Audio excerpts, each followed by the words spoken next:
മഹാന്മാരായ സ്വഹാബത്ത് അവർ തയ്യാറാകുന്നില്ല.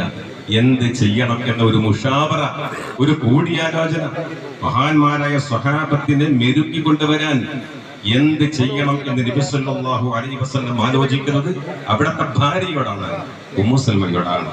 ഉമ്മു സൽമ റളിയല്ലാഹു തആല അൻഹ പറയുന്നത്, അല്ലാഹുവിന്റെ ദൂതൻ. സുഹൃത്തുക്കളെ, ഇത് നിങ്ങൾ കണ്ടോ?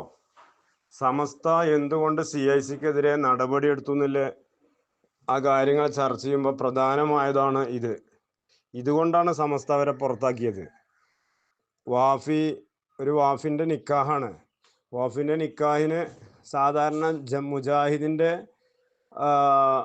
നിക്കാഹ് നടക്കുമ്പോൾ മലയാളത്തിൽ പ്രഭാഷണം ഉണ്ടാവും, പിന്നെ ചെറിയതായിട്ട് അറബിയിൽ എന്തെങ്കിലും അവരിങ്ങനെ ഹംദു സലാത്തൊക്കെ ചൊല്ലും.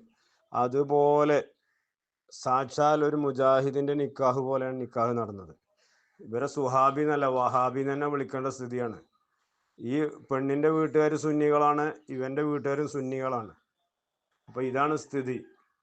ഇത് ഇന്നലെ നടന്ന യഥാർത്ഥ സംഭവമാണ്. ഞാൻ അതിന്റെ പരിസരത്ത് നമ്മൾ സുഹൃത്തുണ്ട്, അന്വേഷിച്ചപ്പോ ഇത് നടന്ന സംഭവമാണ്. ആ പ്രസംഗിക്കുന്ന ആള് കടുത്ത വഹാബിയാണ്.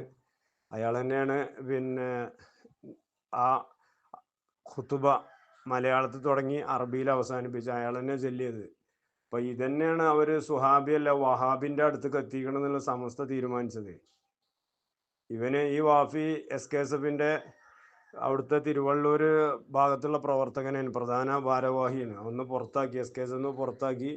കടുത്ത ആദർശേരി ഫാൻസ് പെട്ടാണ്. ആദർശേരിക്കാരൻ ഹക്കീം പൈസയും വരും എന്ന് പറഞ്ഞതിന് എത്തിയില്ല എന്ന് പറഞ്ഞത്.